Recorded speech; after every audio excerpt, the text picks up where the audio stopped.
Hello everyone, welcome. My name is Marianne Barth.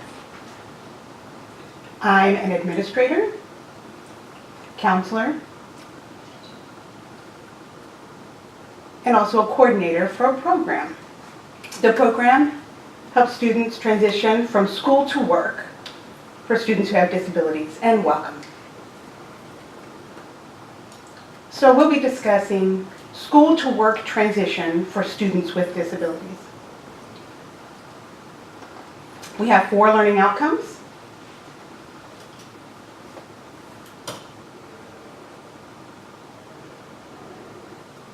So number 1 is to identify the 4 main components of school to work transition for students with disabilities. To understand how the 4 main components are team driven, and to identify the factors or segments of each of the 4 main components, and to identify the challenges and the opportunities of working with students with disability for school to work transition.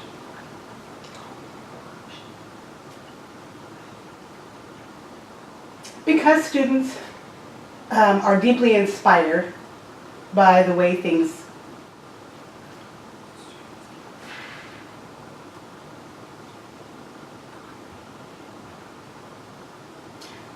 for students to feel I can do it, then also that I can do that well.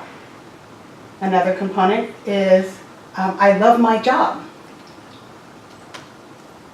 Not only for financial gain, but also for independence. And this is important for their success overall.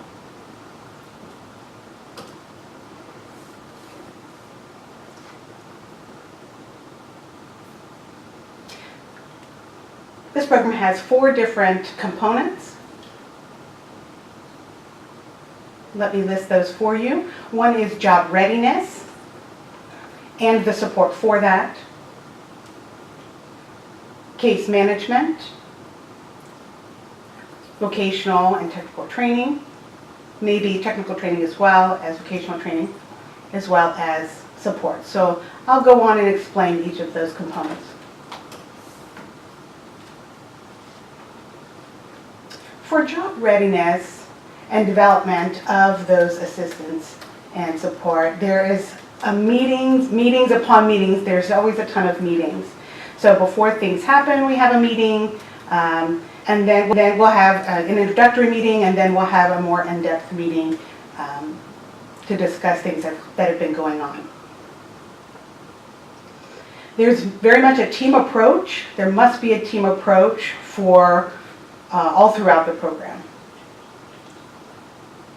So we also have the consumers themselves, or our clients. We have the parents or caregivers. We also have administration and school people who will be part of this as well, who have been part of the student encounter. And so we also will have other agencies such as VR, developmental delay services, and so an inclusive approach for our students.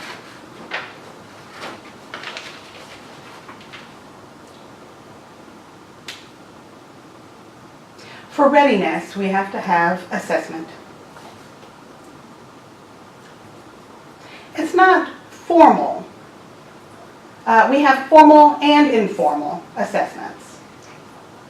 So for informal assessments, we would sit down with a student or client, find out what their interests are, what they're not particularly interested in, what their goals and dreams are, and we'll go through and clarify those. So the informal is very, I would say, rudimentary, but it'll give them an idea of whether or not they want a very quick pace or not very quick pace sort of environment to work in.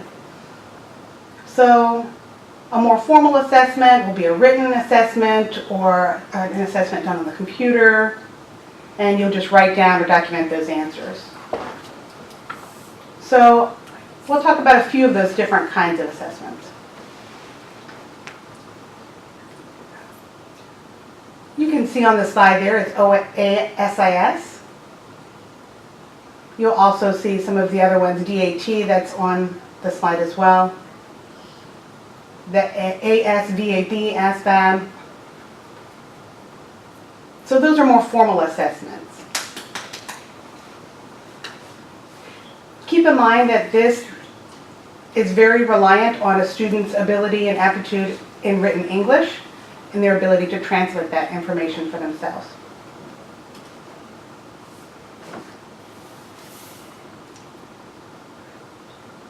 So job readiness is where we identify job openings for that particular student. If there is a job opening, is that a realistic job for them? And we'll help them develop a plan of action. Another is called soft skills. We may assume that a student or a client understands what to do when they arrive, that they must arrive to work on time, that they must attend their, go to lunch and come back, but please don't make that assumption that they know that. Those things must be explicitly taught to students. What are those soft skills that are included? What are the ethics included that are necessary? Working in that environment, and who will they be working with? We may need to make some adaptations for the student. Let's say, for instance, today you have to arrive at 9, but tomorrow might be 10 o'clock. So they'll have to adjust to their work schedule.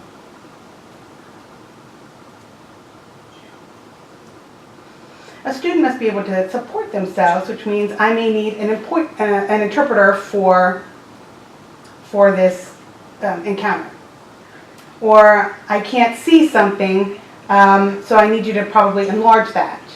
And so those are accommodations that may need to be done, and you have to encourage the students to go ahead and address those needs and let that be known. Those are soft skills.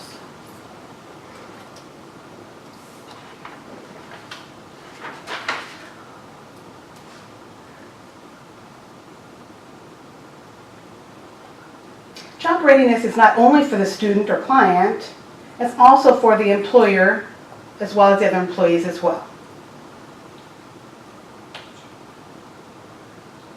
Perhaps there is a need for some sort of adjustment or modification for the student or client to begin their work there.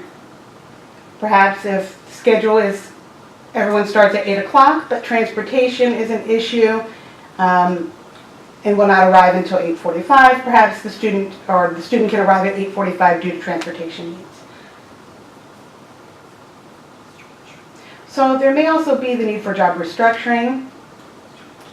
Perhaps the job itself is a job that the student may not be able to handle, and there may need to be an adjustment to that job. So the job can be restructured. Perhaps that student can just be moved to another position, or move, maybe one student can do one particular job and another student is more fitted for the other job, so they can just switch jobs or restructure the job.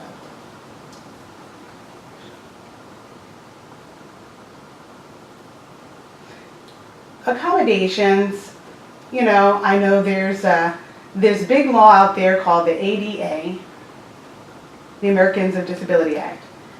And those accommodations require employers as well as other places for the employer to accommodate the needs of that student. Accommodations for students would be such as a number of other things. The boss and the employee themselves and the students can be taught what to do and how to approach this particular client or student. Oftentimes the employer is, ill at ease with the situation and do not know how to address the situation. So we're there to help transition the student and educate the employer with the student and explain to them what would need to happen with students and with the other people who work there.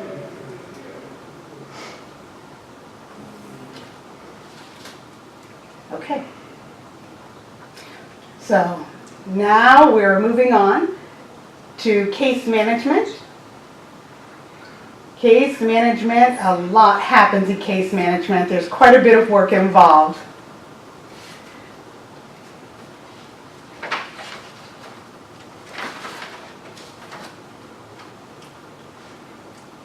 Again, case management is a team approach. You need input from the school, because the student has grown up there, from parents or their caregiver, agencies, and the student or the client themselves have all got to be on this team so that we can all consider a plan together. Case management would include quite a number of different things. And I'll touch on each one of these for you.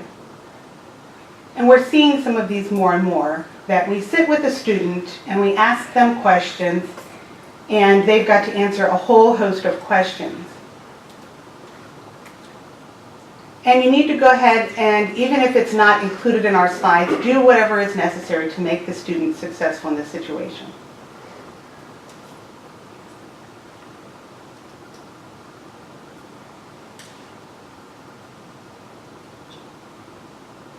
So what is a job versus a career? You may need to explain that.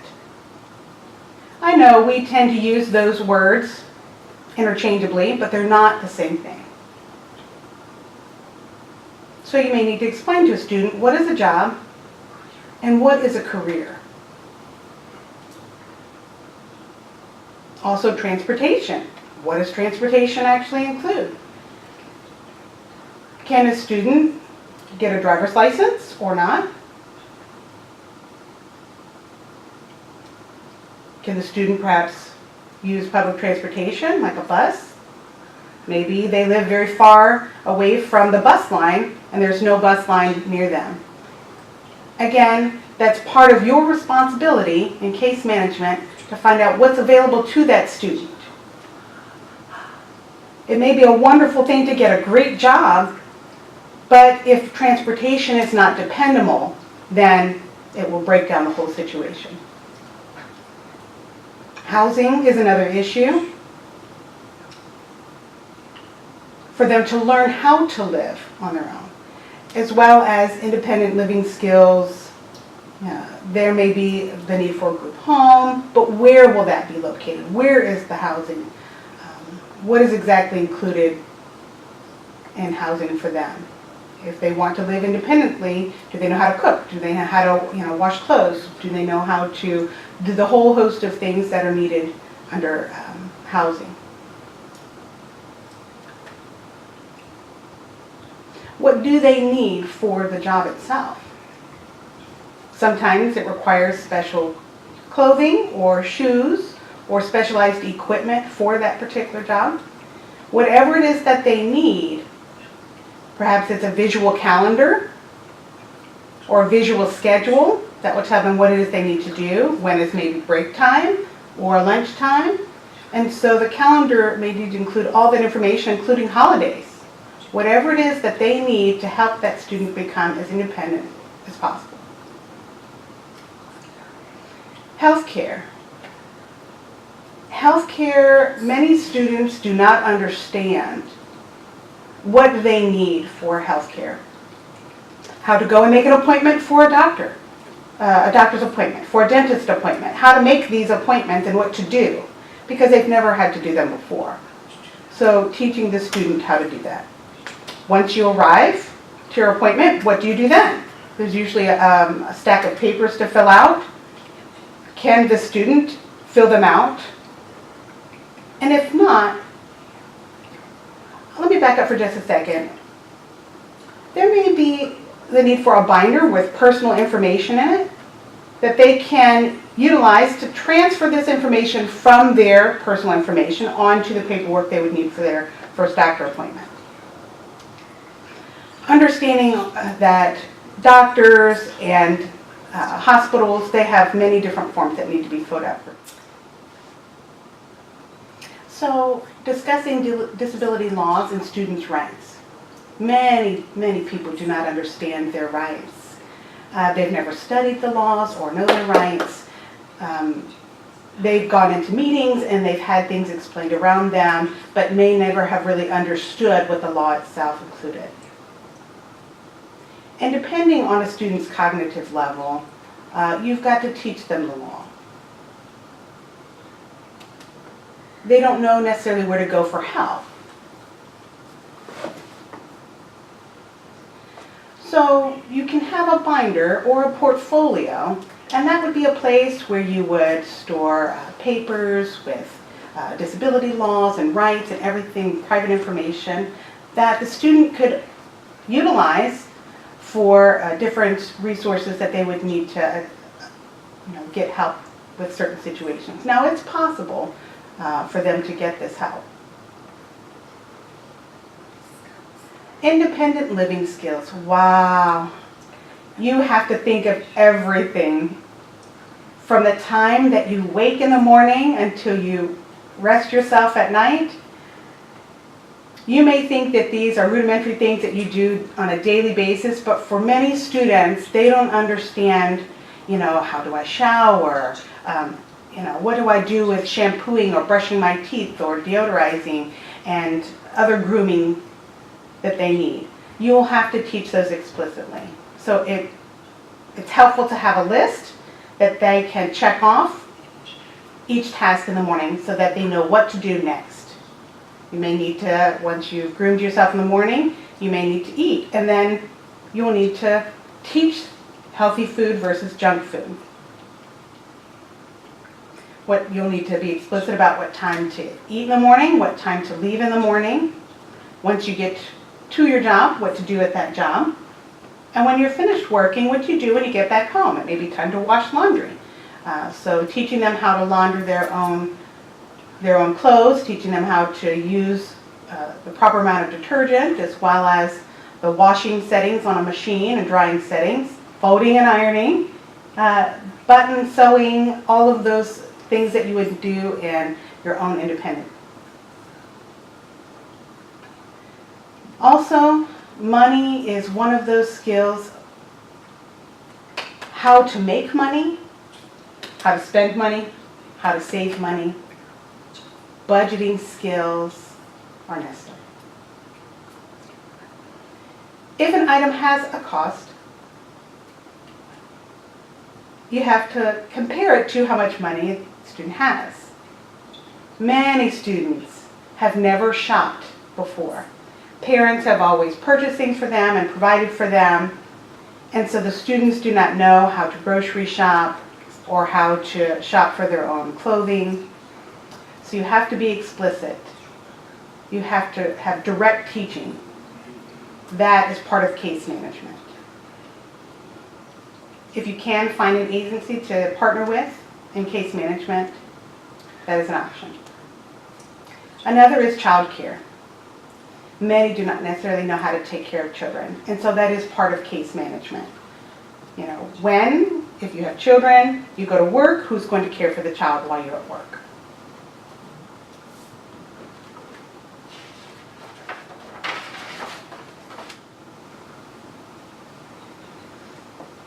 For case management, you want as much information as possible.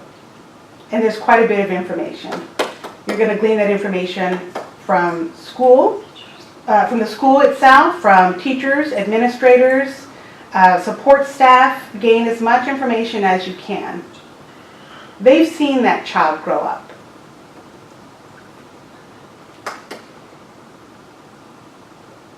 You can also glean information from a student's IEP and other testing assessments. It's called an ETR MFE. All of the information is valuable.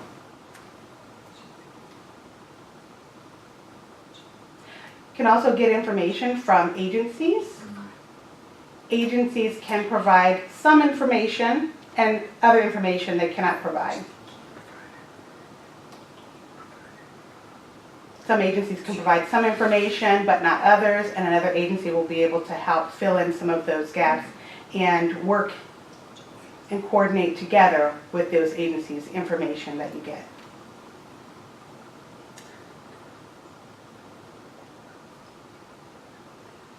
Parents and other caregivers who help care for that student. It's important that as a student transitions from school to work, there are some things that you need to be aware of. Parents are often resistant to this transition. They want to care for their child. They want to be there for them, help them, but we need to convince them to let go.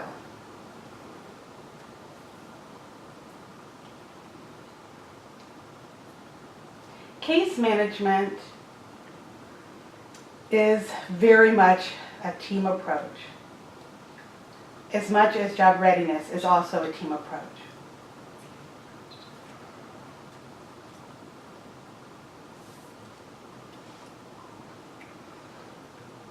A third component is vocational training. Again, you may feel that there's so much analysis in this, but you're going to have to truly find out what the student needs to become successful in their job.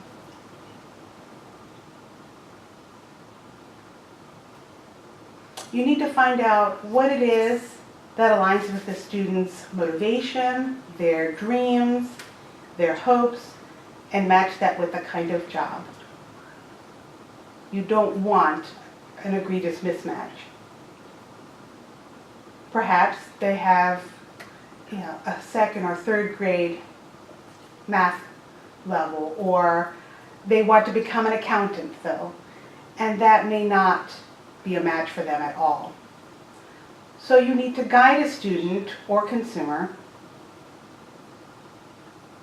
to their realistic goals. It must be a realistic job.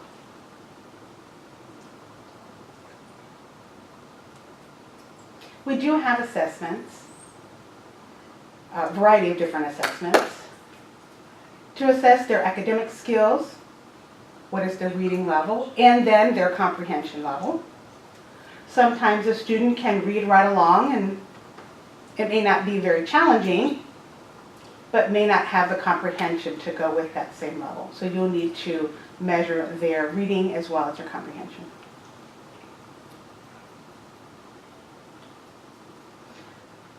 They'll need to write to communicate. They don't have to write expertly, but can they write notes to their employer or other employees and be understood? Also math. Math is a necessary skill for budgeting and for everything that happens in life. Anything that you would need to take care of your home. Independent living skills, there's an assessment for that as well. For the student to know how to take care of laundry, to take care of the house, to shop. We need to teach those explicitly. Those are direct services for teaching a student directly how to do these things. So if you can't teach those yourself, then you must partner with someone who can teach those skills. The next category is social. Is socialization appropriate in the workplace or inappropriate? How to address your employer, how to address other employees. Is communication successful? What are those boundaries for communication? You have to teach boundaries directly. That's the world of work is very different compared to the environment a student finds himself at school. What is appropriate and what is inappropriate? If you have an oops or a faux pas, what do you do then? The next component is job placement.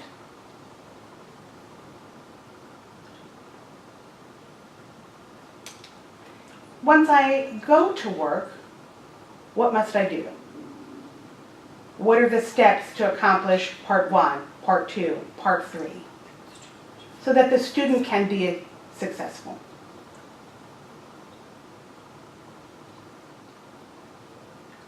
what else is necessary for the student to keep the job.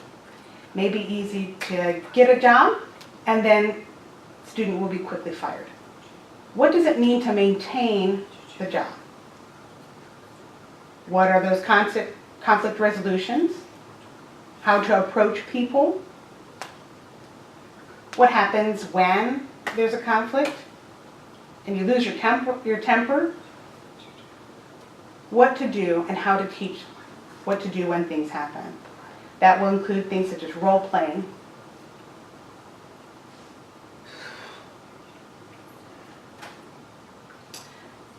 Must reinforce, review, and then reteach and repeat, and repeat, and repeat. It is, again, a team approach.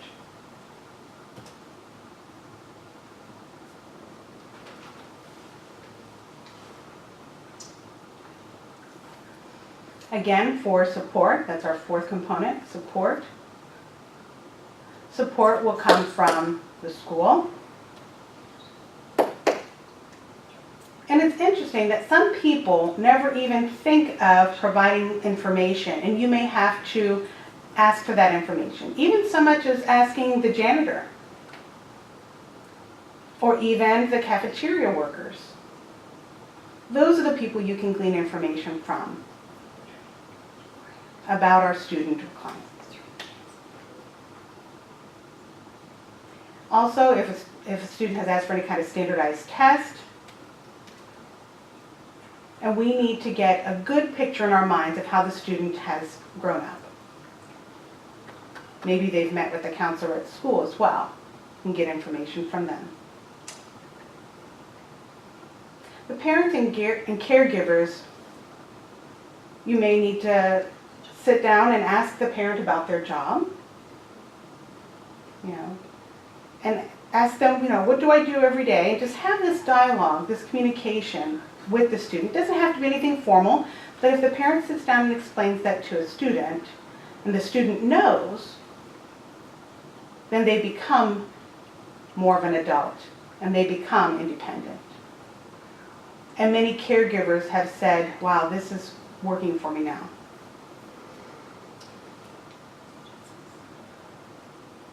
Support from agencies, assessments, the job search itself, having those matched with the student.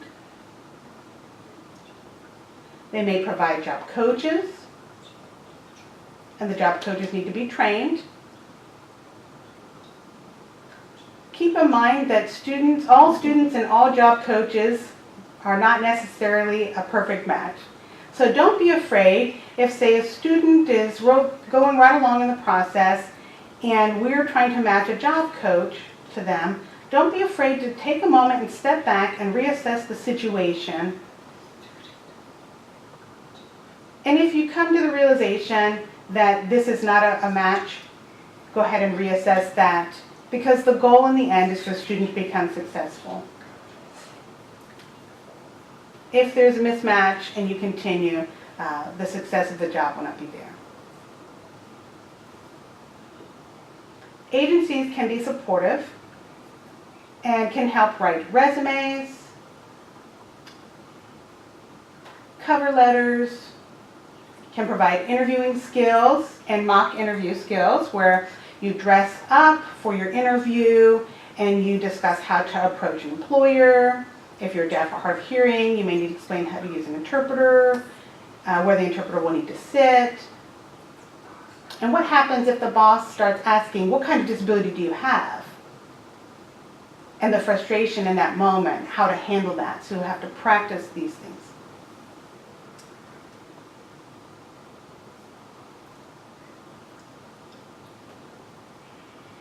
Students and clients, you need to support them with what they need. Explain to them. You may need to explain to them by going back and saying, you have a disability. Don't assume that they themselves understand that they have a disability. Don't assume that.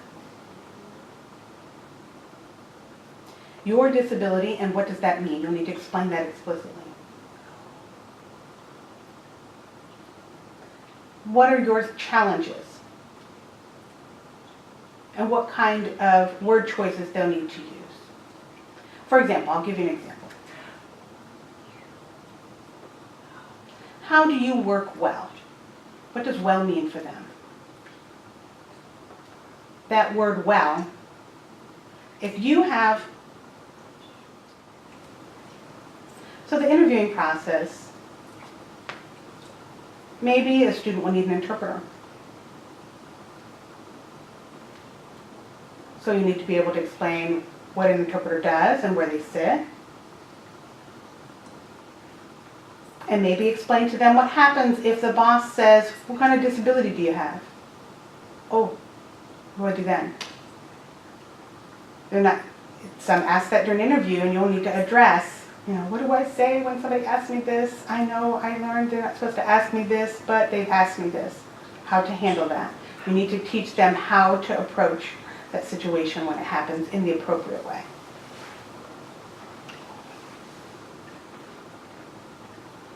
You also need to teach them how to support themselves. How to have them ask for things during an interview or on the job. How to ask for those supports. Many times students will sit back and say, oh, I have all these things that I need, but I'm afraid to ask. You'll need to teach them how to be assertive. Again, it's a team approach. Everyone is included in that team. You're going to collect information about students' interests, their goals, their dreams, their work, their independent living, all of these things.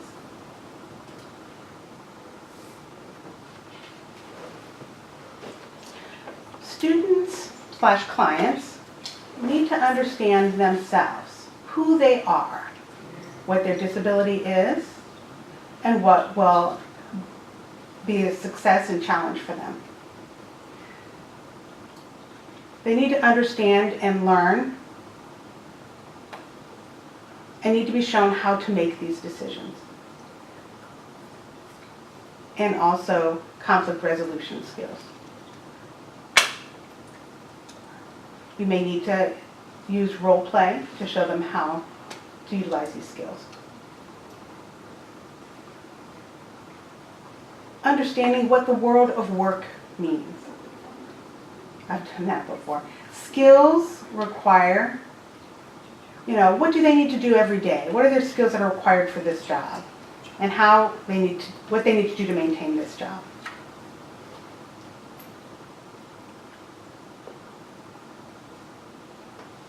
They may need to learn how to troubleshoot. Need to figure out what's working for me and what's not working for me.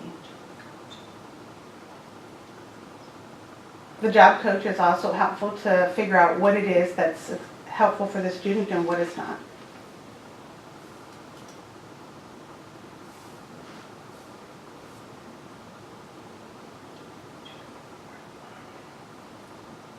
Students, like I've said before, they need to have the information that's collected about them from the school, from agencies. We must have collaboration with agencies. If the agency is doing this but doesn't know that the other agency is doing this as well, we need to coordinate and work together. We need to gather information from the parents and from the students. All of the information that is shared is shared for the entire team so that we are all on the same page.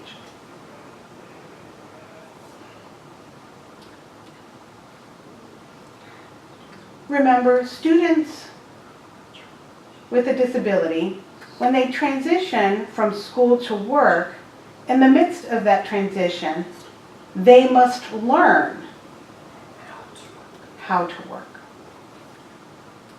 and become an employee. They must learn how to do that.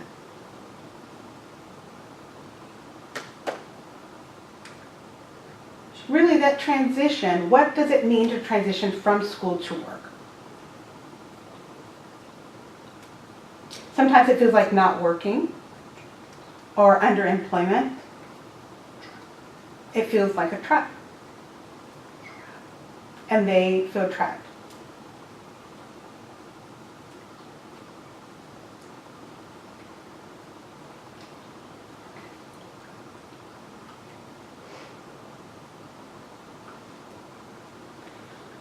Now remember that students, clients, they need to learn as they transition from school to work. They need to learn how to work, how to become an employee,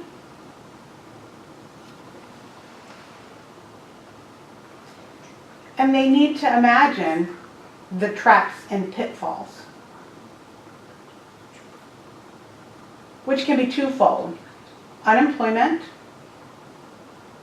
and underemployment. We need to eliminate those.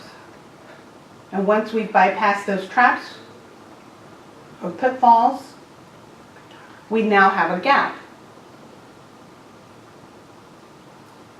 And that gap is inappropriate training for jobs, or a job and student mismatch. We need to smooth out that process for them.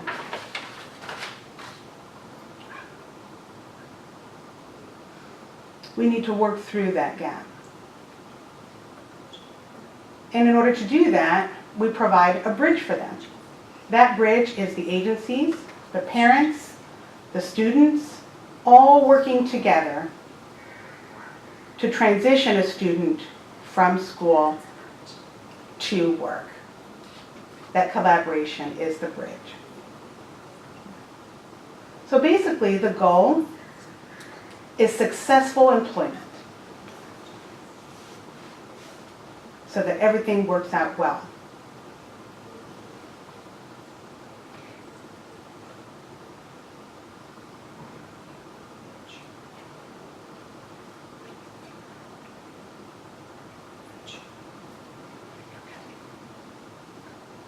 Okay. This quote is from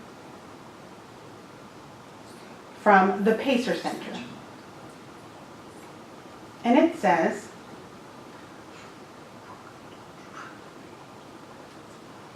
truly successful transitional process is the result of a comprehensive team approach, which means planning,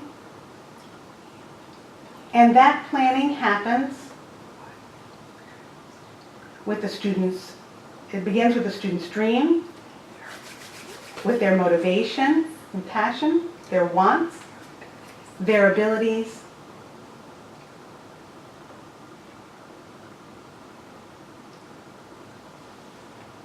and the program for transition is preparing that student or client for life, for work, and for play, and for success in the community, to be as independent as possible. That is the ultimate goal, to have this transition from school to work for students with disabilities. Thank you so much. Thank you for watching. Bye.